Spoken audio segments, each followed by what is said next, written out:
పెరంబదూర్ దేశం దృష్టిని మరోసారి ఆకర్షిస్తోంది. ఇందుకు కారణం తమిళ నటుడు ప్రముఖ హీరో విజయ్ ఇటీవలే టీవీకే పేరుతో కొత్త పార్టీ స్థాపించి ప్రస్తుతం జరగబోతున్న తమిళనాడు అసెంబ్లీ ఎన్నికల్లో పోటీ చేస్తుండడమే ఇందుకు కారణం.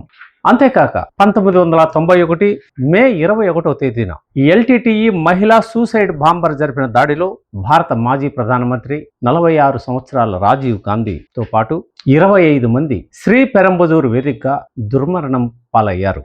శ్రీలంకలోని liberation tigers of Tamil Eelam LTTE తీవ్రవాదులు రాజీవ్ గాంధీ ప్రధానమంత్రిగా ఉన్న 1987లో శ్రీలంకకు శాంతి పరిరక్షక దళం పేరుతో భారత సైన్యాన్ని పంపి వారి తీవ్రవాద చర్యలకు అడ్డంకిగా తయారయ్యారనే అక్కసుతో ఆయన పెరంబదూరులో ఎన్నికల ప్రచార సభలో పాల్గొంటున్న ఒక ర్యాలీలో ఎల్టీటీఈ సూసైడ్ బాంబర్ తాను ఆత్మాహుతికి పాల్పడి 25 మందికి పైగా దుర్మరణం పాలు కావడానికి కారణమైంది. అప్పుడు పెరంబదూరు వేదికగా జరిగిన ఈ దుర్ఘటనతో దేశం యావత్తు పెరంబదూరుని పదే పదే గుర్తు చేసుకున్నారు. ప్రస్తుతం 45 సంవత్సరాల తర్వాత అక్కడ టీవీకే పార్టీ అధ్యక్షుడు తమిళ హీరో పెరంబదూరు నుంచి అసెంబ్లీకి పోటీ చేయాలనే ఉద్దేశంతో అక్కడ ఒక ఇంటిని కూడా కొనుగోలు చేసి ఎన్నికల ప్రచార కార్యాలయాన్ని తెరవనుండడం మరోసారి పెరంబదూరు దేశం దృష్టిని ఆకర్షిస్తోంది. తమిళగ వెట్రి కలగం పేరుతో హీరో విజయ్ ఇటీవలే పార్టీ స్థాపించి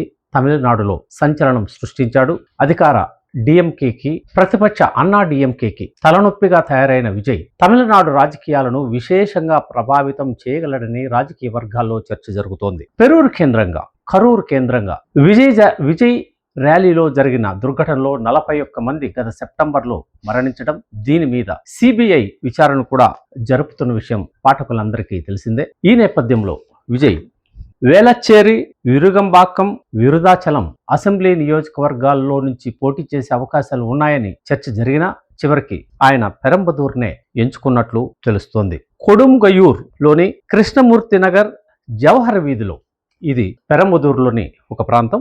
ఇక్కడనే ఆయన ఒక ఇంటిని కూడా కొనుగోలు చేసి ఎన్నికల కార్యాలయాన్ని కూడా ప్రారంభించడానికి సన్నాహాలు చేశాడని రాజకీయాల్లో చర్చ జరుగుతోంది. ఏది ఏమైనా తమిళ రాజకీయాల్లో తీవ్ర ప్రభావం చూపనున్న విజయ్ పెరంబదూరు నుంచి పోటీ చేయడం దేశం దృష్టిని ఆకర్షిస్తోంది.